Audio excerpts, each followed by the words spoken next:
ಕದಂಬ ನ್ಯೂಸ್ಗೆ ಸ್ವಾಗತ. ನಾನು ಸೋನಿಕಾ ಸುದೇಶ್. ಮೊದಲಿಗೆ ಮುಖ್ಯಾಂಶಗಳು.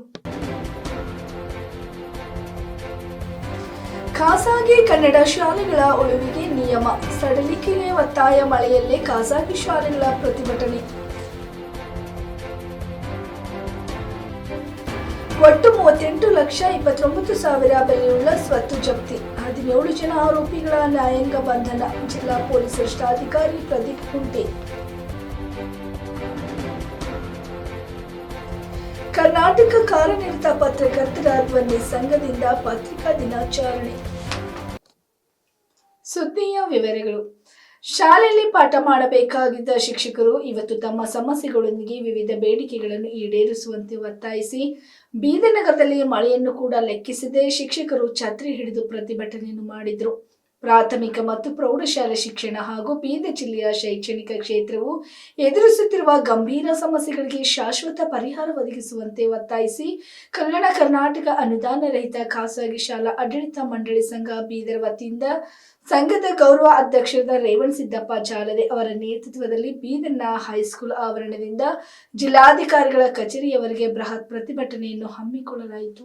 ಜಿಲ್ಲಾಧಿಕಾರಿ ಕಚೇರಿಯ ಮುಂಭಾಗದಲ್ಲಿ ಕೆಲ ಶಿಕ್ಷಕರು ತಮ್ಮ ಬೇಡಿಕೆಗಾಗಿ ಒತ್ತಾಯಿಸಿ ಮಳೆಯಲ್ಲಿಯೂ ನೆಲದ ಮೇಲೆ ಕುಳಿತುಕೊಂಡು ಪ್ರತಿಭಟಿಸುವ ಮೂಲಕ ತಮ್ಮ ಸಮಸ್ಯೆಗಳ ಬಗ್ಗೆ ಸರ್ಕಾರದ ಗಮನಕ್ಕೆ ತರುವ ಪ್ರಯತ್ನ ಮಾಡಿದರು. ವಿವಿಧ ಬೇಡಿಕೆಗಳನ್ನು ಈಡೇರಿಸುವಂತೆ ಒತ್ತಾಯಿಸಿ ಜಿಲ್ಲಾಡಳಿತ ಮೂಲಕ ಪ್ರಾಥಮಿಕ ಮತ್ತು ಪ್ರೌಢ ಶಿಕ್ಷಣ ಮಂತ್ರಿಗಳಾದ ಮಧು ಬಂಗಾರಪ್ಪನವರಿಗೆ ಪ್ರತಿಭಟನಾಕಾರರು ಮನವಿ ಪತ್ರ ಸಲ್ಲಿಸಿದರು. ತಮ್ಮ ಸಮಸ್ಯೆಗಳ ಪರಿಹಾರಕ್ಕೆ ಹಾಗೂ ಬೇಡಿಕೆಗಳ ಪರಿಹಾರಕ್ಕೆ ಆದೇಶಿಸಿ ಖಾಸಗಿ ಶಾಲಾ ಆಡಳಿತ ಮಂಡಳಿ ಮತ್ತು ಶಿಕ್ಷಕ ವೃಂದದವರು ರಸ್ತೆಗೆ ಇಳಿದು ಹೋರಾಡುವ ಪರಿಸ್ಥಿತಿ ಬಂದಿರುವುದು ಬಹಳ ವಿಷಾದ ಸಂಗತಿಯಾಗಿದೆ ಎಂದು ಪ್ರತಿಭಟನಾಕಾರರು ಮಾತನಾಡಿ ತಮ್ಮ ಆಕ್ರೋಶವನ್ನು ವ್ಯಕ್ತಪಡಿಸಿದರು. ಈ ಸಂದರ್ಭದಲ್ಲಿ ಭಾಲ್ಕಿ ಹಿರೇಮಠ್ ಸಂಸ್ಥಾನದ ಗುರುಬಸವಲಿಂಗ ಪಟ್ಟದೇವರು, ತಡೋಳ್ ಮೆಹಕರ್ ಶ್ರೀಗಳು, ರೇವಣಸಿದ್ದಪ್ಪ ಜಿಲ್ಲಾದ ಗೌರವಾಧ್ಯಕ್ಷರು, ಜಿಲ್ಲಾಧ್ಯಕ್ಷರಾದ ರಾಜೇಂದ್ರ ಕುಮಾರ್ ಮಣಿಗೇರ್, ಗುರುನಾಥ್ ರೆಡ್ಡಿ, ಪ್ರಧಾನ ಕಾರ್ಯದರ್ಶಿ ಮೊಹಮ್ಮದ್ ಸಲಾವುದ್ದೀನ್, ಸಂಘಟನಾ ಕಾರ್ಯದರ್ಶಿ ಸಂದೀಪ್ ಶೆಟ್ಟಿ, ಸುರೇಶ್ ಚನ್ಸಟ್ಟಿ, ಶಶಿ ಹೊಸಹಳ್ಳಿ, ಸಂಜು ಕುಮಾರ್ ಕಂಠಾಳೆ, ಧನರಾಜ ದೊಡ್ಡಮನಿ, ರೋಹಿತ್ ವೈರಗೆ, ಸುರೇಂದ್ರ ಹುಡುಗಿಕರ್ ಸೇರಿದಂತೆ ಅನುದಾನ ರಹಿತ ಶಿಕ್ಷಣ ಸಂಸ್ಥೆ ಶಿಕ್ಷಕರು, ಶಿಕ್ಷಕ ವೃಂದದವರು ಉಪಸ್ಥಿತರಿದ್ದರು.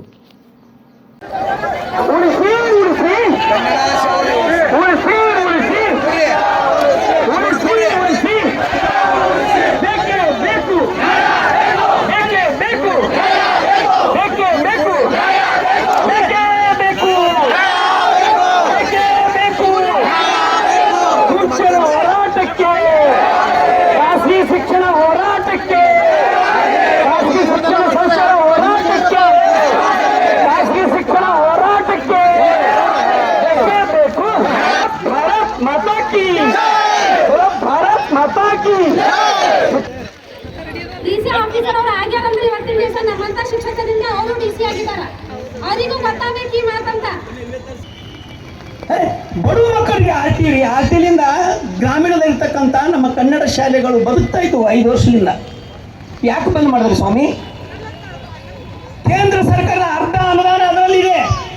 ನಿಮ್ಮದು ಅರ್ಧ ಅನುದಾನ ಕೊಟ್ಟು ಆರ್ಟಿಯಲ್ಲಿ ಒಬ್ಬ ಸಾಮಾನ್ಯ ಬಡವ ಮಗು, ಒಬ್ಬ ರಿಕ್ಷಾ ಹೊಡೆಯುವಂಥ ಮಗು, ಒಬ್ಬ ಕೂಲಿ ಕಾರ್ಮಿಕನ ಮಗು ಒಂದು ದೊಡ್ಡ ಶಾಲೆಯಲ್ಲಿ ಉಚಿತವಾಗಿ ಪ್ರವೇಶ ಸಿಗ್ತಿತ್ತಲ್ಲ, ಅದು ನಿಮ್ಗೆ ಸಹಿಸಲ್ವ? ಮಾತಾಡ್ತಿದ್ರೆ ಸರ್ಕಾರಿ ಶಾಲೆ ಎಲ್ಲಿದೆ? ಸರ್ಕಾರಿ ಶಾಲೆ ನೋಡುವವರು ಎಲ್ಲ ಆತಂಕದಲ್ಲಿವೆ. ಕರ್ನಾಟಕ ಸುಮಾರು 700ಕ್ಕೂ ಮೇಲ್ಪಟ್ಟ ಶಾಲೆಗಳು ಬೀಳ್ತಾ ಇದೆ, ಬೀಳುವ ಸ್ಥಿತಿಯಲ್ಲಿದೆ. ಮಕ್ಕಳ ಆತಂಕದಲ್ಲಿದೆ. ದಿನ ಪೇಪರ್ ತೆಗೀರಿ, ಟಿವಿ ತೆಗೀರಿ, ಎಲ್ಲ ಅದೇ ಸುದ್ದಿ ಇದೆ. ಆದರೆ ನೀವು ನಮಗೆ ನೋಡೋದೇ ಇಲ್ಲ. ಅದಕ್ಕೆ ಆ ಟಿನು ತೆಗೆದ್ರು, ಎಲ್ಲ ಕೊಟ್ರಿ, 108 ಯೋಜನೆ ಕೊಟ್ರಿ, ಆದರೂ ಸರ್ಕಾರಿ ಮಕ್ಕಳು ಬರ್ತಾ ಇಲ್ಲಲ್ಲ. ನಾವೇನು ಮಾಡಕತ್ತ ಸ್ವಾಮಿ? ನಿಮ್ಮ ಸರ್ಕಾರಿ ಶಾಲೆ ಮಕ್ಕಳು ಬರೀ ನಮಗೆ ಯಾಕೆ ತೊಂದರೆ ಕೊಡ್ತೀವಿ? ಅವ ಬಿಡ್ರಿ, ಇವರು ಚಂದ ಟೊಂಕ ಮುರೇರಿ ಕನ್ನಡ ಶಾಲೆ ಬಂದ್ ಮಾಡಿ ಇಂಗ್ಲಿಷ್ ಮೀಡಿಯಂ ಶುರು ಮಾಡ್ಯಾರ. ಅರೆ, ಕರ್ನಾಟಕ ಸರ್ಕಾರ ಇದ್ಕೊಂಡು ಕನ್ನಡ ಕಟ್ಟಿ ಕನ್ನಡ ಬೆಳೆಸುವಂತ ಧ್ಯೇಯ ಸರ್ಕಾರ ಆಗಬೇಕು. ಇಂಗ್ಲಿಷ್ ಶಾಲೆಗೆ ನೀವು ಯಾಕೆ ತೆರೀತೀರಿ ಸ್ವಾಮಿ? ಬೇರೆ ಯಾರು ತೆರೀತೀರಿ? ನೀವು ಇಂಗ್ಲಿಷ್ ಶಾಲೆ ಪರವಾಗಿ ಮಾತಾಡ್ತೀರೇನು? ಆಯ್ತಪ್ಪ, ಬೇಕಾದಷ್ಟು ಇಂಗ್ಲಿಷ್ ಶಾಲೆ ತೆಗೀರಿ ಸರ್ಕಾರ. ನಮ್ದೇನು ಕನ್ನಡ ಶಾಲೆಗಳಿಗೆ ಏನದ ಹೇಳಿ ಮೊದಲು ಫಸ್ಟ್. ಕನ್ನಡ ಶಾಲೆ ನೀವು ಬೆಳೆಸ್ತೀರಿ, ಕನ್ನಡ ಶಾಲೆಗೆ ಅನುದಾನ ಕೊಡ್ತೀರಿ, ಕನ್ನಡ ಶಾಲೆ ಶಿಕ್ಷಕರು ನೆಮ್ಮದಿನ ಜೀವನ ಮಾಡಿಕೊಡ್ತಾರೆ. ಅದವರೇ ಮಾಡಿರಿ ಸ್ವಾಮಿ. ಅದನ್ನು ಮಾಡೋದು, ಇದನ್ನು ಮಾಡೋದು. ಸ್ವಾಮಿ, ನಾವೆಲ್ಲ 5ನೇ ತರಗತಿಯಿಂದ ಇಂಗ್ಲೀಷ್ ಕಲ್ತವ್ರು. ನಾವು 5ನೇ ತರಗತಿಗೆ ABCD ಕಲ್ತವ್ರು ನಾವು. ಆದರೆ 12 ವರ್ಷ ಕೆಳಗಡೆ ಕೆಲವು ಸಂಘಟನೆಗಳು ಮಾಡೋರು ಒಂದೇ ನಾವು ಸರ್ಕಾರಿ ಶಾಲೆ ಮಕ್ಕಳು ಹುಷಾರಾಗಬೇಕು. 1ನೇ ತರಗತಿ ಇಂಗ್ಲೀಷ್ ಪುಸ್ತಕ ಇಟ್ಟಿರ್ತಾನೆ. ನೀವು ಇಂಗ್ಲೀಷ್ ಪುಸ್ತಕ ಇದೆ ತಾನೇ 1ನೇ ತರಗತಿ. ಮತ್ತೆ ಯಾಕೆ ಇಂಗ್ಲೀಷ್ ಮಾಧ್ಯಮ ನಿಮ್ಮ ತಲೆಯಲ್ಲಿ? ಗಾದೆ ಪುಸ್ತಕ ಚೆನ್ನಾಗಿ ಕಲಿಸ್ರಿ, ಅದನ್ನೂ ಮಾಡಲ್ಲ. ಅದೇ ಕನ್ನಡ ಶಾಲೆಗೆ ಕರ್ನಾಟಕ ಪಬ್ಲಿಕ್ 750 ಕೋಟಿ ಒಂದೆರಡು ಕೊಟ್ಟಿದೆ, ಅದರೊಳಗೆ 800 ಕೋಟಿ ಇವರೇ ಹೊಡ್ಕೊತಾರೆ. ನೀವು ಸನ್ಮಾನ್ಯ ಶ್ರೀ ಈಶ್ವರ್ ಖಂಡ್ರೆ ಅವರೇ ನೆನ್ಪಿಟ್ಕೊಡ್ರಿ, ಬಿಜೆಪಿ ಸರ್ಕಾರ ಇದ್ದಂಥ ಸಂದರ್ಭದಲ್ಲಿ ಅವ್ರಿಗೆ ನಾವು ಇಟ್ಟುದು ಪಟ್ಟಿ ಕೊಟ್ಟಿರಿ. ಈಶ್ವರ್ ಖಂಡ್ರೆ ನೀವು ಇದು ಮಾತಾಡಿ, ನೀವು ಹೀರೋ ಆಗ್ತೀರಿ. ನೀವು ವಿಧಾನಸಭೆದಾಗ ಇಷ್ಟು ಸಮಸ್ಯೆ ಒದ್ದಾಡ್ತಾ ಇದ್ದೀವಿ ನಾವು, ಇದು ಮಾತಾಡಿ. ನೀವು ಮುಖ್ಯಮಂತ್ರಿ ಲೆಫ್ಟ್ ತಗೋರಿ, ಇದೆ ಅನುದಾನ ಇಲ್ಲ, ಕಟ್ಟಡ ಇಲ್ಲ, ಮಾತಾಡಿದೆ ಆಡಿದು ಅವರಿಗೆ ಈಶ್ವರ್ ಖಂಡ್ರೆ ಅವರೇ ಏನೂ ಇಲ್ಲ. ಅವರು ಸರ್ಕಾರಕ್ಕೆ ಮನವಿ ಮಾಡಬೇಕೆಂಬುದೇ ಇದು ದೊಡ್ಡ ನಾಚಿಕೆಗೇಡಿ ಕೆಲಸ. ಅದರಲ್ಲಿ ಇಂಥ ಸಂಘಟಕರು ಬಂದು ಕನ್ನಡ ಉಳಿಸಿ ಅಂತ ಹೇಳೋದೇ ದೊಡ್ಡ ಇನ್ನೊಂದು ನಾಚಿಕೆಗೇಡಿ ಕೆಲಸ. ಇದಕ್ಕಿಂತ ದೊಡ್ಡದು ಮತ್ತಾವುದು ಕೂಡ ಅಪಮಾನಕಾರಿ ಜನಕ್ಕೂ ಇಲ್ಲ. ಮನೆಯಲ್ಲಿದ್ದಂಥ ಮನುಷ್ಯರು ನಾನು ಮನೆ ಇದ್ದೀನಿ ಅಂತ ಹೇಳಬೇಕಾಗಿದ್ರೆ ಇದು ಎಲ್ಲಿ ನ್ಯಾಯ ಉಳಿತು, ಎಲ್ಲಿ ದೇಶ ಉಳಿತು, ಎಲ್ಲಿ ರಾಷ್ಟ್ರ ಉಳಿತು? ಅದಕ್ಕಾಗಿ ಇನ್ನೊಂದು, ಶಾಲೆಯ ಮಾನ್ಯತೆ ವಿಷಯದಲ್ಲಿ ಬಂದಾಗ ಪ್ರತಿ ವರ್ಷ ನವೀಕರಣ ಮಾಡಬೇಕಂತೆ. ಪ್ರತಿ ವರ್ಷ ನವೀಕರಣ ಮಾಡ್ಲಿಕ್ಕೆ ಅದೇನಿದೆ? ಏನಾದರೂ ಅಲ್ಲಿ ಜಂಗ್ ಇರ್ತದ? ಏನು ನಟ್ ಬೋಲ್ಟ್ ಅದಾನ, ಅಥವಾ ಏನು ಇಂಜನ್ ಅದಾನ, ಏನು ಬಾಯ್ಲರ್ ಅದಾನ? ಸುತ್ತ ಹೋಗಿದ ಸ್ಫೋಟ ಆಗ್ತದೆ, ಜನ ಸತ್ತೋಗ್ತಾರ ಅಂತ ಏನಾದರೂ ಅದೇ ನವೀಕರಣದಾಗಲ್ಲೇನ್ರ? ಒಂದು ಶಾಲೆ ನಿರಂತರವಾಗಿ ಮಕ್ಕಳನ್ನು ಕೂಡಿಸಿ ಒಳ್ಳೆ ಪಾಠ ಹೇಳತಕ್ಕಂಥ ವ್ಯವಸ್ಥೆಗೆ ನವೀಕರಣಕ್ಕೆ ಮತ್ತೆ 25,000 ರೂಪಾಯಿ ಹೋಗಿ ದಕ್ಷಿಣ ಕೊಡಬೇಕು, ಅವನಿಗೆ ಕಾಣಿಕೆ ಕೊಡಬೇಕು. ಲಂಚನೇ ಒಂದು ವೇಳೆ ಹೊಡ್ಕೊಂಡು ತಿನ್ಬೇಕು ಅಂತಂದ್ರೆ ಇದೇ ಒಂದು ಪಾಠ ಕಲಿಸಿದ್ರೆ ನಾವು ಶಾಲೆ ಮಕ್ಕಳು ಹಿಂಗೆ ಲಂಚ ತಿನ್ನಕ್ಕೆ ಕಲಿಸ್ತಾರೆ. ಮತ್ತೇನು? ಯಾವ್ದು ಶಾಲೆಯಲ್ಲಿ ನ್ಯಾಯ ಕಲಿಸ್ಬೇಕಾಗಿತ್ತು, ಯಾವ ಶಾಲೆಯಲ್ಲಿ ಧರ್ಮ ಕಲಿಸ್ಬೇಕಾಗಿತ್ತು, ಯಾವ ಶಾಲೆಯಲ್ಲಿ ತ್ಯಾಗ ಕಲಿಸ್ಬೇಕಾಗಿತ್ತು, ಆ ಶಾಲೆಯ ಆಡಳಿತ ವರ್ಗಕ್ಕೆ ನೀವು ಕೆಟ್ಟದನ್ನು ಕಲಿಸ್ತಕ್ಕಂಥ ಈ ಸರ್ಕಾರದ ನೀತಿ ಮೊದಲು ತಿಳಿಸ್ಕೊಳ್ಬೇಕು. ಆರ್ಟಿ ಅತ್ಯಂತ ಬಡ ಕುಟುಂಬದಲ್ಲಿ ಹುಟ್ಟಿರ್ತಕ್ಕಂತಹ ಶಿಕ್ಷಣ ವಂಚಿತರಾದಂತಹ ಮಕ್ಕಳಿಗೆ ಶಿಕ್ಷಣ ಕೊಡಬೇಕು ಅನ್ನತಕ್ಕಂಥ ಕೇಂದ್ರ ಸರ್ಕಾರ ಯೋಜನೆ, ರಾಜ್ಯ ಸರ್ಕಾರ ಸಮಪಾಲು ಭಾಗಿಯಾಗಿ ಅದಕ್ಕೆ ಸಹಕಾರ ಕೊಡಬೇಕು ಅನ್ನತಕ್ಕಂಥದ್ದನ್ನ ಇವತ್ತು ಅದನ್ನ ಯಾವನೋ ಒಬ್ಬ ಮಿನಿಸ್ಟರ್ ಬರ್ತಾನೆ, ಬಂದ್ ಮಾಡಿ ಹಾಕ್ತಾನೆ, ಅವನ ತಲೆ ಪ್ರಕಾರ ಶ್ರೀಮಂತನ. ಆದ್ರೆ ಬಡತನ ನೋಡ್ಯಾನ, ಜೋಪಿ ನೋಡ್ಯಾನ.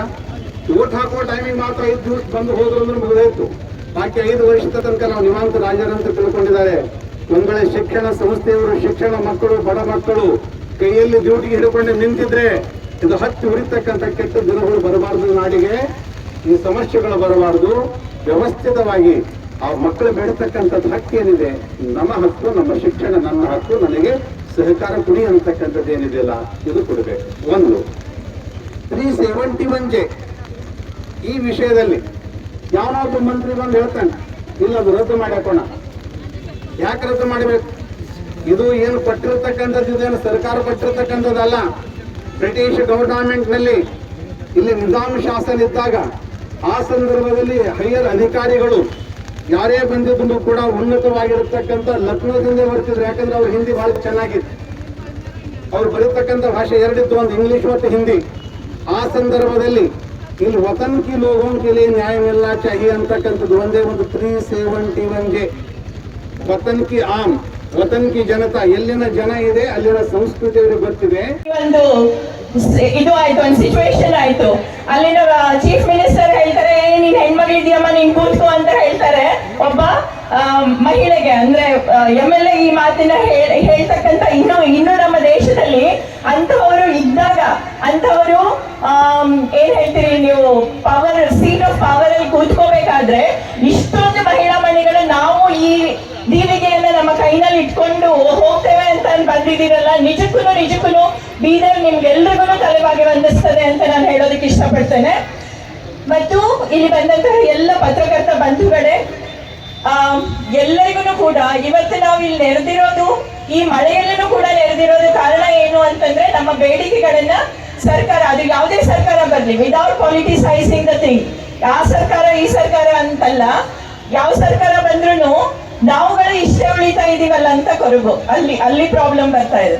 ಸೊ ಯಾವುದೇ ಸರ್ಕಾರ ಇರ್ಲಿ, ನಮ್ಮಗಳಿಗೆ ಗ್ರಾಸ್ ರೂಟ್ ಲೆವೆಲ್ ಅಲ್ಲಿ ಏನಾಗ್ಬೇಕೋ ಅದು ಆಗ್ಬೇಕು ಅಂತಕ್ಕಂಥದ್ದು. ಮುಖ್ಯತಃವಾಗಿ ಎಷ್ಟೋ ಮಕ್ಕಳಿಗೆ ಕೆಲವೊಂದ್ ಕಡೆ ಬಹಳ ಇದೊಂದು ನೆಗೆಟಿವ್ ಮಾತನ್ನ ಹೇಳ್ತಾ ಇರ್ತಾರೆ ಶಿಕ್ಷಣ ಸಂಸ್ಥೆಗಳ ಬಗ್ಗೆ, ಅನುದಾನ ರಹಿತ ಶಿಕ್ಷಣ ಸಂಸ್ಥೆಗಳ ಬಗ್ಗೆ.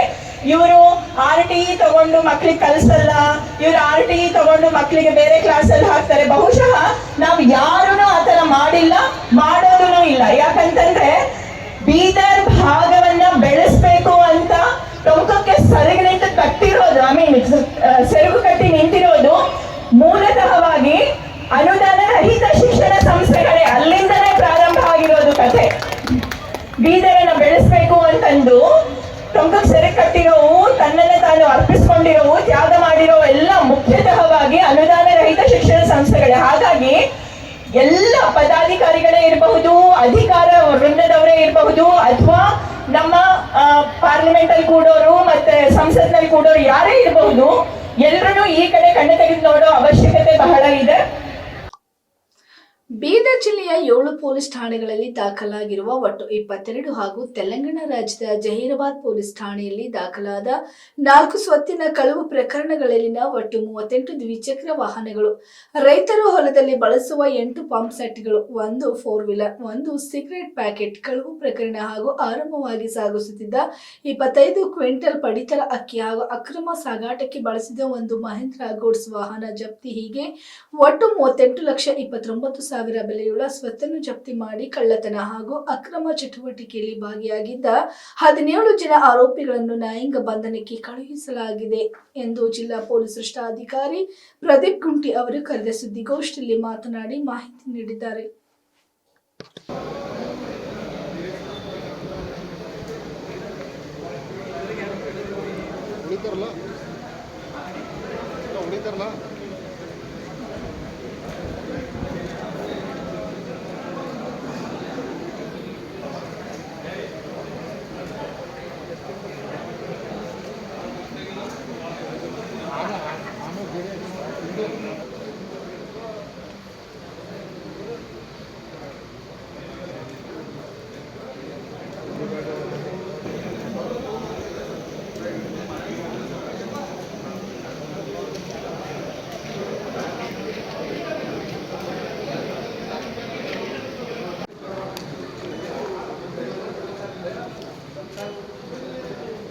ಸರ್ ಹಿಂಗೊಂದು ಕೈ ಮಾಡೋದೊಂದು ಫೋಟೋ ಬೇಕು ಸರ್. ಸರ್ ಮುಂದೆ ಬರ್ರಿ ಸರ್, ಹಂಗೆ ನೋಡ್ಕೋತ ಬರ್ರಿ ಸರ್. ಸರ್ ಸರ್ ಬರ್ತಾರೆ ನಿಮಗೆ, ನೀವು ಹಿಂದಿರಿ ಸರ್. ಸರ್ ಸರ್ ಹಿಂದೆ ಎಲ್ಲರೂ ಹಿಂದೆ.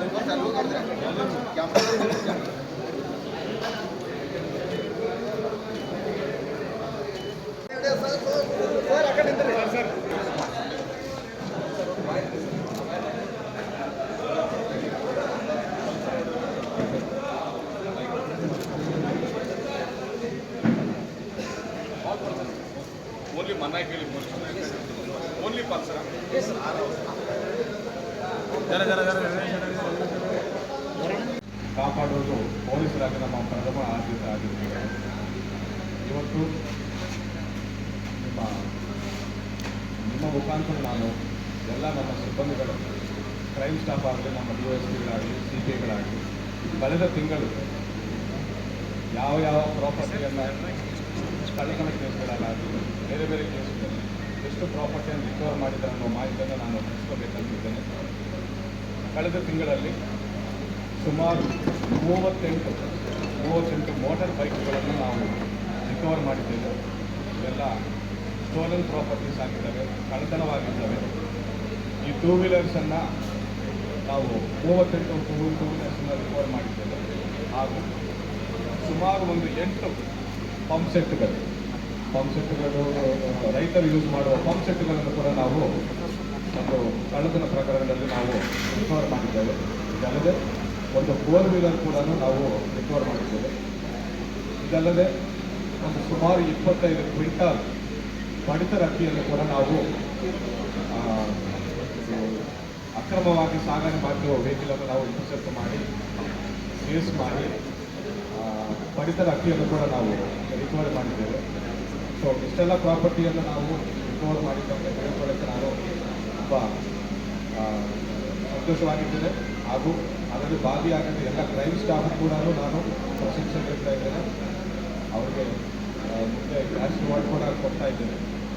ಇದಲ್ಲದೆ ಇನ್ನು ಯಾವ ಕೇಸುಗಳಲ್ಲಿ ರಿಕವರ್ ಆಗಬೇಕಾದ ಪ್ರಾಪರ್ಟಿ ಇದೆಯೋ ಅದನ್ನು ಕೂಡ ನಾವು ಬಹಳ ಪ್ರಾಮುಖ್ಯತೆಯಿಂದ ನಾವು ಆ ಕೇಸುಗಳನ್ನು ನಾವು ಟ್ರೇಸ್ ಮಾಡಿ ಆ ಪ್ರಾಪರ್ಟಿಯನ್ನು ಕೂಡ ಕಳ್ಕೊಂಡಿದ್ದವರಿಗೆ ಹಸ್ತಾಂತರಿಸಲು ನಾವು ನಮ್ಮ ಇಲಾಖೆ ಕಷ್ಟಪಟ್ಟು ಕೆಲಸ ಮಾಡ್ತೀವಿ ಅಂತ ಹೇಳ್ತಾ ಇದ್ದೀವಿ. Thank you sir. Total value is around 38,49,000. ಹೆಚ್ಚಿನ ಸಂಖ್ಯೆಯಲ್ಲಿ ಮೋಟಾರ್ ಬೈಕ್ಗಳಿವೆ. ಯಾವ ಠಾಣಾ ಆಗ್ತದೆ ಸರ್? ಬಸವ ಕಲ್ಯಾಣ, ಭೀಮಲ್ಖೇಡ, ಹುಮ್ನಾಬಾದ್, ಬಾಲ್ಕಿ, ಜನವಾಡ, ಮನ್ನಾರ್ಕೇರಿ. ಅಕ್ಕಿ ಮೌಲ್ಯ ಎಷ್ಟು ಸರ್? ಪಡಿತರ ಅಕ್ಕಿ ಮೌಲ್ಯ? ಪಡಿತರ ಅಕ್ಕಿ 25 ಕಿಲೋ ಇದೆ. ಜನವಾಡ ಪೊಲೀಸ್ ಸ್ಟೇಷನ್ ಆಗಿದೆ ಕೇಸು. ನಮ್ಮವರು ನಿನ್ನೆ ಕಾರ್ಯಾಚರಣೆ ನಡೆಸಿದ್ದಾರೆ. ಆರೋಪಿಗಳ ಹೆಸರು ತನಿಖೆ ಹಂತದಲ್ಲಿದೆ. ನಿನ್ನೆನೇ ಆಗಿದೆ ಅದು ರೈಡ್. ಸೊ ಹೆಚ್ಚಿನ ಮಾಹಿತಿ ನಾವು ಹಂಚಿಕೊಳ್ತೇವೆ.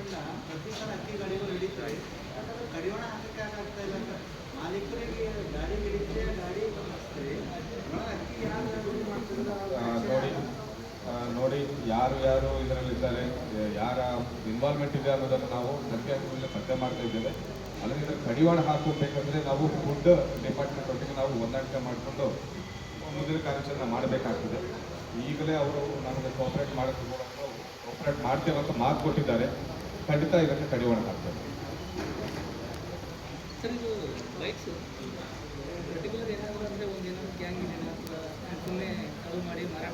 ಕೆಲವರು ಹ್ಯಾಬಿಚುವಲ್ ಇದ್ದಾರೆ. ಬೈಕ್ ಕಳ್ಳರಲ್ಲಿ ಹ್ಯಾಬಿಚುವಲ್ ಅಫೆಂಡರ್ಸ್ ಇದ್ದಿದ್ದು ವಾಸ್ತವ. ಹ್ಯಾಬಿಚುವಲ್ ಅಫೆಂಡರ್ಸ್ ನಾವು ಒಟ್ಟು ಜಿಲ್ಲೆಯಲ್ಲಿ ಇರೋಕ್ಕೆ ನಾವು ಬಿಡೋದಿಲ್ಲ. ಅವನ್ನ ಖಂಡಿತ ಗಡಿಪಾರು ಮಾಡ್ತೇವೆ. ಅನ್ಫಾರ್ಚುನೇಟ್ಲಿ ಯಾರ್ಯಾರು ಹ್ಯಾಬಿಚುವಲ್ ಇದ್ದಾರೆ ಜೈಲಿಂದ ಹೊರಗಡೆ ಬಂದ ತಕ್ಷಣ ಮತ್ತೆ ಇನ್ವಾಲ್ವ್ ಆಗ್ತಿದ್ದಾರೆ, ಮತ್ತೆ ಜೈಲಿಗೆ ಬರ್ತಿದ್ದಾರೆ. ನಾವು ಇರುವ 2-3 ದಿನಗಳಲ್ಲಿ ಮಾತ್ರ ಈ ನ್ಯೂಸೆನ್ಸನ್ನು ಮಾಡ್ತಾ ಇದ್ದಾರೆ. ನಾವು ಈಗಾಗಲೇ ನಮ್ಮ ಜುರಿಸ್ಡಿಕ್ಷನ್ ಇನ್ಸ್ಪೆಕ್ಟರ್ಗಳಿಗೆ ಹಾಗೂ ಬೀಟ್ PC-ಗಳಿಗೆ ಈ ವಿಷಯವನ್ನು ತಿಳಿಸಿದ್ದೇವೆ. ಹಾಗೂ ಪ್ರಿಸನ್ಸ್ ಅವರಿಗೆ ಕೂಡ ನಾವು ಇತ್ತೀಚೆಗೆ ಒಂದು ಡ್ರೈವ್ ನಡೆಸಿದ್ದೇವೆ. ಯಾವ ಹ್ಯಾಬಿಚುವಲ್ ಅಫೆಂಡರ್ಸ್ ಬೇಲ್ ಪಡೆದು ಹೊರಗಡೆ ಬರ್ತಿದ್ದಂಗೆ ಆ ಮಾಹಿತಿಯನ್ನು ಪ್ರಿಸನ್ ಆಫೀಸರ್ಸು ನಮ್ಮ ಲೋಕಲ್ ಪೊಲೀಸರಿಗೆ ಶೇರ್ ಮಾಡ್ಕೊಳ್ತಾರೆ. ಅವರು ಹೊರಗಡೆ ಬರ್ತಾ ಇದ್ದಂಗೆ ಅವರನ್ನು ಟ್ರೇಸ್ ಮಾಡ್ತೇವೆ. ನಾವು ಅವರ ಚಲನವಲನಗಳನ್ನು ನಾವು ವಿ ವಿಲ್ ಸ್ಟಡಿ, ಎಲ್ಲೆಲ್ಲೂ ಹೋಗ್ತಿದ್ದಾರೆ ಏನಂತ ಅವ್ರನ್ನ ಬೈಂಡ್ ಓವರ್ ಮಾಡೋದು. ಇನ್ನು ಹೆಚ್ಚಿನ ಸಂಖ್ಯೆಯಲ್ಲಿ ಅದೇ ರೀತಿ ಹ್ಯಾಬಿಚುವಲ್ ಅಫೆನ್ಸ್ ಮಾಡ್ಕೊಳ್ತಾ ಹೋದರೆ ಗಡಿಪಾರ ಮಾಡೋಕ್ಕೆ ಕೂಡ ನಾವು. ವಿಜಯನಗರ ಜಿಲ್ಲೆ ಕೂಡ್ಲಿಗಿ ಪಟ್ಟಣದ ಹೊರವಲಯದ ಗುಂಡಿನಹೊಳೆ ಹತ್ತಿರದ ಜ್ಞಾನ ಮಂಟಪ ಶಾಲೆಯ ಸಭಾಂಗಣದಲ್ಲಿ ಕರ್ನಾಟಕ ಕಾರ್ಯನಿರತ ಪತ್ರಕರ್ತರ ಧ್ವನಿ ಸಂಘಟನೆ ಕೂಡ್ಲಿಗಿ ಘಟಕದಿಂದ ವಿಶ್ವ ಪತ್ರಿಕಾ ದಿನ ಆಚರಿಸಲಾಯಿತು. ಕಾರ್ಯಕ್ರಮದಲ್ಲಿ ಕೂಡ್ಲಿಗಿ ಹಿರೇಮಠದ ಶ್ರೀ ಪ. ಪ್ರಶಾಂತ್ ಸಾಗರ್ ಶಿವಾಚಾರ್ಯ ಸ್ವಾಮೀಜಿ, ಖಾನಮಡಗು ಧರ್ಮಾಧಿಕಾರಿ ಶ್ರೀ IMD ಶರಣಯ್ಯ ಸಾನ್ನಿಧ್ಯ ವಹಿಸಿದರು. ಕರ್ನಾಟಕ ಕಾರ್ಯನಿರತ ಪತ್ರಕರ್ತರ ಧ್ವನಿ ಸಂಘಟನೆ ರಾಜ್ಯಾಧ್ಯಕ್ಷ ಬಂಗ್ಲೆ ಮಲ್ಲಿಕಾರ್ಜುನರವರು, ಜ್ಞಾನ ಮಂಟಪ ಶಾಲೆಯ ಅಧ್ಯಕ್ಷರು ಹಾಗೂ ಜಿಲ್ಲಾ ಪಂಚಾಯತ್ ಮಾಜಿ ಅಧ್ಯಕ್ಷರಾದ ಜಿ ಉಮೇಶ್ ರವರು ಸೇರಿದಂತೆ ವಿವಿಧ ಗಣ್ಯರು ಕಾರ್ಯಕ್ರಮದಲ್ಲಿ ಭಾಗವಹಿಸಿದರು. ಚಿಕ್ಕೋಡಿಯ ಉಪನ್ಯಾಸಕರಾದ ಕುಮಾರಿ ರೂಪಾ ಸೆಂತ್ರೆ ರವರಿಂದ ಪತ್ರಿಕಾ ದಿನಾಚರಣೆ ಕುರಿತು ಉಪನ್ಯಾಸ ನೆರವೇರಿತು. ಸಂಘಟನೆಯ ಕೂಡ್ಲಿಗಿ ತಾಲೂಕು ಘಟಕದ ಅಧ್ಯಕ್ಷರಾದ ಬಣದ ಶಿವಮೂರ್ತಿಯವರು ಕಾರ್ಯಕ್ರಮದ ಅಧ್ಯಕ್ಷತೆ ವಹಿಸಿದರು. ಪತ್ರಿಕಾ ರಂಗ ಹಾಗೂ ವಿವಿಧ ಕ್ಷೇತ್ರಗಳಲ್ಲಿ ಗಣನೀಯ ಸಾಧನೆ ಸೇವೆಗೈದವರಿಗೆ ವಿಶೇಷ ಗೌರವ ಸನ್ಮಾನ ಹಮ್ಮಿಕೊಳ್ಳಲಾಗಿತ್ತು. ಬರೆಯುವಂತ ಏಕೈಕ ವ್ಯಕ್ತಿ ಯಾರಂದ್ರೆ ಅದು ಪತ್ರಕರ್ತ. ಅಂತಹ ಪತ್ರಕರ್ತ ಇವತ್ತು ಏನಾಗಿದೆ ಅಂದ್ರೆ ಮಳೆಯಲ್ಲಿ ಬಿಸಿಲಲ್ಲಿ ತಾನೊಬ್ಬನೇ ಓಡಾಡಿ ಎಲ್ಲವನ್ನು ತಿಳ್ಕೊಂಡು ಸುದ್ದಿಯನ್ನು ಮುಟ್ಟಿಸ್ತಾನೆ. ಅಂತಹ ಸುದ್ದಿಯನ್ನು ಮುಟ್ಟಿಸುವಂತ ಪತ್ರಕರ್ತನಿಗೆ ಒಂದು ಸಾಮಾಜಿಕವಾಗಿರತಕ್ಕಂಥ ರಕ್ಷಣೆ ಇಲ್ಲ, ಸಾಮಾಜಿಕವಾಗಿರತಕ್ಕಂಥ ವೇತನ ಇಲ್ಲ ಅಂದರೆ ಇವತ್ತು ನಮ್ಮನ್ನು ಆಳುವಂತಹವರು ಅದನ್ನು ಅರ್ಥ ಮಾಡ್ಕೋಬೇಕು. ಯಾವತ್ತೂ ಕೂಡ ನಾವು ಈ ಪತ್ರಕರ್ತರ ಜೊತೆ ನಾವೆಲ್ಲ ಅಣ್ಣರೆಲ್ಲ ಬಂದಿದ್ರು, ನಮ್ಮ ಮಂಜುನಾಥನ್ನ, ಶಿವಮೂರ್ತಿ ಅನ್ನ, ಇವರೆಲ್ಲರೂ ಬರಬೇಕು ಬುದ್ಧಿ ಕಾರ್ಯಕ್ರಮಕ್ಕೆ. ನಾವೊಂದು ಇನ್ನೊಂದು ಕಾರ್ಯಕ್ರಮಕ್ಕೆ ಹೋಗ್ಕೊಂಡ್ಬಿಟ್ಟಿವಿ ಅಂತಂದ್ವಿ. ಇಲ್ಲ ನೀವು ಬರಲೇಬೇಕು ಅಂದಾಗ ನಾ ಅಂದೆ ನಿಮ್ಮ ಕಾರ್ಯಕ್ರಮ ಯಾವುದೋ ಕಾರಣಕ್ಕೂ ತಪ್ಪಿಸಲ್ಲ ಅಂದೆ. ಯಾಕಂದರೆ ಅವರು ನಮ್ಮ ಹೃದಯ ಮಿಡಿತಕ್ಕಿಂತನೂ ಹೆಚ್ಚು. ನಾವು ಭಾಳ ಕಡೆ ಹೇಳ್ತಿರ್ತೀನಿ, ಈ ಜಗತ್ತಲ್ಲಿ ನಮ್ಮನ್ನೆಲ್ಲರನ್ನು ಸೃಷ್ಟಿ ಮಾಡಿದ ಸೃಷ್ಟಿಕರ್ತ ತನಗೆ ಬೇಕಾದಂಗೆ ಗೀಚಿಬಿಟ್ಟಂತ. ಅದಕ್ಕೆ ಯಾರು ಹೇಳ್ತಾರ, ಒಂದು ಸರಿ ಬರೆದ್ರೆ ಅದನ್ನು ತಿದ್ದಕ್ಕೆ ಬರಲಾರದಂಗೆ ಬರೆಯೋದು ಯಾವುದು ಬರವಣಿಗೆ ಅಂದ್ರೆ ಅದು ಸೃಷ್ಟಿಕರ್ತ ಬ್ರಹ್ಮ ಬರೆದ ಬರವಣಿಗೆ. ಅದನ್ನ ತಿದ್ದಂಗಿಲ್ಲ ನೋಡ್ರಿ. ನಾವಂತೀವಿ ಏನಾದ್ರು ಭಾಳ ಕಷ್ಟ ಆಗ್ತದೆ ಅಂದ್ರೆ ನಮ್ಮ ಮನೆ ಬರೋ ಸರಿ ಬಿಟ್ರೆ ಯಾವ ಬರ್ದಾನ ಏನು, ಯಾವ ಮೂಡ್ನ್ಯಾಗ ಬರೋದ ನಾವು ಬರೀ ಬೈತಿರ್ತೀವಿ ಅನ್ನ. ಆದರೆ ಬ್ರಹ್ಮ ಬರೆದ ಹಣೆ ಬರವನ್ನು ಯಾರು ಕೈಲಿಂದ ತಿದ್ಲಿಕ್ಕಾಗಲ್ಲ. ಅವನು ಸೃಷ್ಟಿಕರ್ತ. ಈ ಪತ್ರಕರ್ತ ಎದಕ್ಕೆ ಬರೀತಾನೆ ಅಂತಂದ್ರೆ ಈ ಸಮಾಜದ ಹಣೆ ಬರಹ ಬದಲಾಗಬೇಕಂತ ಬರೀತಾನೆ ಈ ಪತ್ರಕರ್ತ. ಈ ಪತ್ರಕರ್ತ ಯಾಕೆ ಬರೀತಾನಂದ್ರೆ ಸಮಾಜದ ನೋವಿಗೆ ಮಿಡಿಯುತ್ತೆ ಅವನ ಮನ, ಸಮಾಜದ ಡಂಬಾಚಾರ ಕಂದಾಚಾರಕ್ಕೆ ಅವನ ಮನೆ ಮಿಡಿಯುತ್ತೆ, ಸಮಾಜದಲ್ಲಿ ಕಾಣುವಂತ ಭ್ರಷ್ಟಾಚಾರಕ್ಕೆ ಅವನ ಮನ ಮಿಡಿಯುತ್ತೆ. ಅವನು ಮಿಡಿದು ತನ್ನ ಸಂಸಾರ ಕುಟುಂಬ ಎಲ್ಲಕ್ಕಿಂತ ಮೊದಲು ಯಾವುದು ಅಂದ್ರೆ ಸಮಾಜ ಅಂತ ಬರೀತಾನಲ್ಲ, ಅವನು ನಿಜವಾಗ್ಲೂ ಕೂಡ ಸೃಷ್ಟಿಗಿಂತನೂ ಕರ್ತನಿಗಿಂತನೂ ಕೂಡ ಬಹಳ ಶ್ರೇಷ್ಠ ವ್ಯಕ್ತಿ ಯಾರಂದ್ರೆ ಪತ್ರಕರ್ತ ಎನ್ನುವಂಥ ಭಾವನೆ ನಮ್ದು. ಹಾಗಾಗಿ ಇವತ್ತು ನಮ್ಮ ಕೂಡ್ಲಿಗಿ ತಾಲೂಕಿನ ಎಲ್ಲ ಪತ್ರಕರ್ತರು ನಿಜಕ್ಕೂ ಕೂಡ ನಾನು ಭಾಳ ಜನ ನನಗೆ ಒಡನಾಟ, ಅವರೆಲ್ಲರೂ ಕೂಡ ನಮ್ಮನ್ನು ಯಾರೇ ತಪ್ಪು ಮಾಡಿರಲಿ, ಯಾರೇ ಇದನ್ನು ಮಾಡಲಿ ಒಂದು ಕಡೆ ಬರೆಯಂಗಿಲ್ಲ, ಎಲ್ಲದನ್ನೂ ಬರೀತಾರೆ. ಅವ್ರಿಗೆ ದೇವರು ಭಗವಂತ ಒಳ್ಳೇದು ಮಾಡಲಿ. ಆಮೇಲೆ ಬಂಗ್ಲೆ ಮಲ್ಲಿಕಾರ್ಜುನ್ ಅವರು ಸ್ವಾಮೀಜಿಯವರು ಹೇಳಿದ್ರೆ ಕೇಳ್ತಾರೆ ಅಂತ. ಪರಿಹಾರ ನೀಡ್ತಕ್ಕಂಥ ಪತ್ರಕರ್ತರಿಗೆ ಅವರ ಒಂದು ಸಮಸ್ಯೆಗೆ ಇವತ್ತು ಪರಿಹಾರ ಸಿಗದೇ ಇರತಕ್ಕಂಥದ್ದು ಬಹಳಷ್ಟು ವಿಪರ್ಯಾಸ. ಅಂಥ ಒಂದು ಪತ್ರಕರ್ತರ ಒಂದು ಸಮಸ್ಯೆಗಳಿಗೆ ಸರ್ಕಾರ ಭಾಳಷ್ಟು ಬೇಗ ಸ್ಪಂದಿಸುವುದರ ಮುಖಾಂತರ ಆ ಒಂದು ಪತ್ರಕರ್ತರ ಬೇಡಿಕೆಗಳನ್ನು ಈಡೇರಿಸುವುದರ ಮುಖಾಂತರ ಆ ಪತ್ರಕರ್ತರು ಭಾಳಷ್ಟು ಉತ್ಸಾಹದಿಂದ ಆ ತಮ್ಮ ನಾಡಕದಲ್ಲಿರ್ತಕ್ಕಂಥ ಸಮಸ್ಯೆಗಳಿರ್ಬೋದು, ತಮ್ಮ ಭಾಗದ ಮಹತ್ವಗಳನ್ನು, ವಿಶೇಷ ವ್ಯಕ್ತಿಗಳನ್ನು ಮತ್ತು ಸಾಧಕರನ್ನು ಗುರುತಿಸಿ ನಾಡಿಗೆ ಪರಿಚಯಿಸ್ತಕ್ಕಂಥ ಒಂದು ಕೆಲಸ ಮಾಡೋದಕ್ಕೆ ಅವರಿಗೆ ಸಹಕಾರವನ್ನು ಸರ್ಕಾರ ಸವಲತ್ತುಗಳನ್ನು ಕೊಡೋದ್ರ ಮುಖಾಂತರ ನೀಡಬೇಕಂತದ್ದು ಈ ಸಂದರ್ಭದಲ್ಲಿ ಸರ್ಕಾರಕ್ಕೆ ಒತ್ತಾಯವನ್ನು ಮಾಡುತ್ತಾ ನಾವು ಸಹ ಒತ್ತಾಯವನ್ನು ಮಾಡ್ತಾ ಇದ್ದೀವಿ. ಅಂಥ ಒಂದು ಪತ್ರಕರ್ತರ ಒಂದು ಜೀವನ ಭಾಳಷ್ಟು ಸುಖಮಯವಾಗಿ ನಡೆಯಲಿ. ಮುಂದಿನ ದಿನಮಾನಗಳಲ್ಲಿ ಅವರ ಒಂದು ಬೇಡಿಕೆಗಳು ಆದಷ್ಟು ಶೀಘ್ರದಲ್ಲಿ ಈಡೇರಲಿ, ಸರ್ಕಾರದಿಂದ ಈಡೇರಲಿ ಅಂತ ಈ ಸಂದರ್ಭದಲ್ಲಿ ಶುಭವನ್ನು ಹಾರೈಸುತ್ತಾ, ಮತ್ತು ವಿದ್ಯಾರ್ಥಿಗಳಿಗೆ ನಮ್ಮ ಉಪನ್ಯಾಸ ನೀಡಿರ್ತಕ್ಕಂಥ ಕುಮಾರಿ ರೂಪಾ ಶಿಂತ್ರಿ ಅವರು ಭಾಳಷ್ಟು ಒಳ್ಳೆಯ ಮಾತುಗಳನ್ನು ಹೇಳಿದ್ದಾರೆ. ಅವರ ಒಂದು ಸಂಸ್ಕಾರವನ್ನು ಕಲಿತರೆ ಮಾತ್ರ ಅವರು ಮುಂದೆ ಉತ್ತಮವಾದಂಥ ವ್ಯಕ್ತಿಗಳಾಗಲಿಕ್ಕೆ ಸಾಧ್ಯ. ಸಂಸ್ಕಾರದ ಕೊರತೆ ಇರೋದ್ರಿಂದ ಇವತ್ತು ವೃದ್ಧಾಶ್ರಮಗಳ ಸಂಖ್ಯೆ ಜಾಸ್ತಿ ಆಗ್ತಕ್ಕಂಥದ್ದು ಭಾಳಷ್ಟು ವಿಷಾದನೀಯ ಮಾತನ್ನು ಸಹ ಹೇಳಿರ್ತಕ್ಕಂಥದ್ದು ಭಾಳಷ್ಟು ವಿಷಾದನೀಯ ವಿಚಾರ. ಯಾಕಂದರೆ ನಮಗೆ ನಮ್ಮನ್ನು ಎತ್ತು ಮತ್ತು ಸಾಕಿ ಸಲಹಿದಂಥ ತಂದೆ ತಾಯಿಗಳನ್ನು ನಾವು ಅವರ ಕೊನೆಯ ಕಾಲಘಟ್ಟದಲ್ಲಿ ನಾವು ಅವ್ರನ್ನ ಸಾಕದೆ ವೃದ್ಧಾಶ್ರಮಗಳಿಗೆ ಬಿಡ್ತಕ್ಕಂಥದ್ದು ಭಾಳಷ್ಟು ವಿಷಾದನೀಯ ವಿಚಾರ. ಅಂಥ ಒಂದು ವೃದ್ಧಾಶ್ರಮಗಳ ಸಂಖ್ಯೆ ಕಡಿಮೆ ಆಗಬೇಕಂದ್ರೆ ವಿದ್ಯಾರ್ಥಿಗಳಲ್ಲಿ ಈಗಲಿಂದಲೇ ಸಹ ಸಂಸ್ಕಾರದ ಒಂದು ಶಿಕ್ಷಣವನ್ನು ಕೊಡ್ತಕ್ಕಂಥದ್ದು ಭಾಳಷ್ಟು ಅವಶ್ಯಕತೆ ಇದೆ. ಅಂಥ ಒಂದು ನಿಟ್ಟಿನಲ್ಲಿ ಶಿಕ್ಷಕರು ಅಂಥ ಒಂದು ಸಂಸ್ಕಾರಯುತ ಶಿಕ್ಷಣವನ್ನು ಕೊಡೋದ್ರ ಮೂಲಕ ಉತ್ತಮವಾದಂಥ ವಿದ್ಯಾರ್ಥಿಗಳನ್ನು ತಯಾರು ಮಾಡಲಿ ಅಂತದ್ದು ಈ ಸಂದರ್ಭದಲ್ಲಿ ವಿನಂತಿಯನ್ನು ಮಾಡುತ್ತಾ, ಮತ್ತು ಈ ಒಂದು ಜ್ಞಾನಮಂಟಪ ಶಾಲೆ ಭಾಳಷ್ಟು ಉತ್ತಮವಾದಂಥ ರೀತಿಯಲ್ಲಿ ಈ ನಾಡಿಗೆ ತನ್ನದೇ ಆದಂಥ ಶೈಕ್ಷಣಿಕ ಕೊಡುಗೆಯನ್ನು ಕೊಡೋದ್ರ ಮುಖಾಂತರ ಈ ಒಂದು ನಾಡಿನಲ್ಲಿ ಒಂದು ಶೈಕ್ಷಣಿಕ ಕ್ರಾಂತಿಯನ್ನು ಮಾಡ್ತಕ್ಕಂಥದ್ದು ಭಾಳಷ್ಟು ಸಂತೋಷದ ವಿಚಾರ. ಅಂಥ ಒಂದು ಸಂಸ್ಥೆಯನ್ನು ಕಟ್ಟಿ ಬೆಳೆಸಿದಂಥ ಆತ್ಮೀಯರಾಗಿರ್ತಕ್ಕಂಥ ಉಮೇಶ್ ಅಣ್ಣವರಿಗೆ ಈ ಸಂದರ್ಭದಲ್ಲಿ ಅಭಿನಂದನೆಗಳನ್ನು ಸಲ್ಲಿಸೋದ್ರ ಮುಖಾಂತರ ಅವರ ಮುಂದಿನ ದಿನಮಾನಗಳಲ್ಲಿ ಆ ಸಂಸ್ಥೆ ವತಿಯಿಂದ ಇನ್ನೂ ಹೆಚ್ಚಿನ ಉತ್ತಮವಾದಂಥ ತರಗತಿಗಳು ನಡೆದು ಉತ್ತಮವಾದಂಥ ಮಕ್ಕಳನ್ನು ನಾಡಿಗೆ ಕೊಡ್ತಕ್ಕಂಥ ಶಿಕ್ಷಣವನ್ನು ಈ ಒಂದು ಸಂಸ್ಥೆ ಮುಖಾಂತರ ಕೊಡಲಿ ಅಂತಂದು ಈ ಸಂದರ್ಭದಲ್ಲಿ ಶುಭವನ್ನು ಹಾರೈಸುತ್ತಾ, ಈ ಒಂದು ಕಾರ್ಯನಿರತ ಪತ್ರಕರ್ತರ ಧ್ವನಿ ವತಿಯಿಂದ ಬರೀ ಪತ್ರಿಕಾ ದಿನಾಚರಣೆಯನ್ನು ಒಂದು ಮಾತ್ರ ಆಚರಿಸದೆ ಈ ಭಾಗದ ಸಾಧಕರನ್ನು ಗುರುತಿಸ್ತಕ್ಕಂಥದ್ದು ಭಾಳಷ್ಟು ಸಂತೋಷದ ವಿಚಾರ. ಯಾಕಂದರೆ ನಮ್ಮ ರವಿಕುಮಾರ್ ಸರ್ ಹೇಳಿದಂತೆ ಈ ಒಂದು ಕೂಡ್ಲಿಗಿ ತಾಲೂಕು ತನ್ನದೇ ಆದಂಥ ಉತ್ತಮವಾದಂಥ ಇತಿಹಾಸವನ್ನು ಉಳ್ತಕ್ಕಂಥ ಒಂದು ತಾಲೂಕಾಗಿರ್ತಕ್ಕಂಥದ್ದು.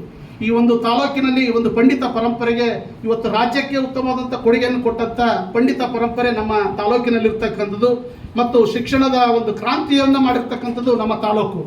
ಇವತ್ತು ನಮ್ಮ ತಾಲೂಕಿನಲ್ಲಿ ಶತಮಾನಗಳ ಹಿಂದೆಯೇ ಸಹ ಈ ಒಂದು ಶೈಕ್ಷಣಿಕ ಕ್ರಾಂತಿಯನ್ನು ಪ್ರಾರಂಭ ಮಾಡೋದ್ರ ಮುಖಾಂತರ ಈ ನಾಡಿನಲ್ಲಿ ಪಂಡಿತ ಪರಂಪರೆ ಇರ್ಬೋದು, ಸಾಹಿತ್ಯಿಕ ಪರಂಪರೆಗೆ ತನ್ನದೇ ಆದಂಥ ಕೊಡುಗೆಯನ್ನು ಕೊಟ್ಟಂಥ ತಾಲೂಕು ನಮ್ಮ ಕೂಡ್ಲಿಗಿ ತಾಲೂಕು. ಅಂಥ ಒಂದು ತಾಲೂಕಿನ ಇತಿಹಾಸವನ್ನು ನಮ್ಮ ಮಕ್ಕಳು ಭಾಳಷ್ಟು ತಿಳ್ಕೊಳ್ತಕ್ಕಂಥ ಅವಶ್ಯಕತೆ ಇರತಕ್ಕಂಥದ್ದು.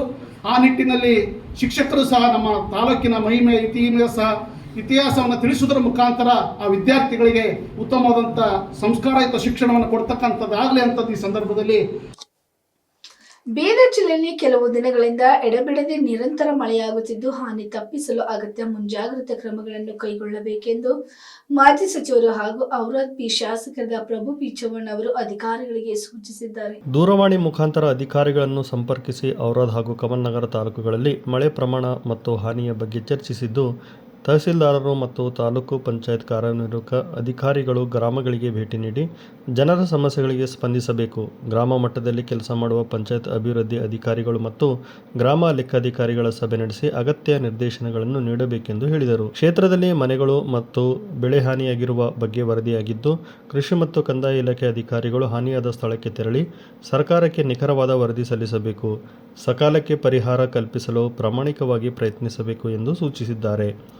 ಗ್ರಾಮ ಪಂಚಾಯತ್ ಅಭಿವೃದ್ಧಿ ಅಧಿಕಾರಿಗಳು, ಗ್ರಾಮ ಲೆಕ್ಕಾಧಿಕಾರಿಗಳು ಸೇರಿದಂತೆ ಗ್ರಾಮ ಮಟ್ಟದಲ್ಲಿ ಕೆಲಸ ಮಾಡುವ ಅಧಿಕಾರಿಗಳು, ಸಿಬ್ಬಂದಿ ಕಡ್ಡಾಯವಾಗಿ ಕೇಂದ್ರ ಸ್ಥಾನದಲ್ಲಿದ್ದು ಕೆಲಸ ಮಾಡಬೇಕು.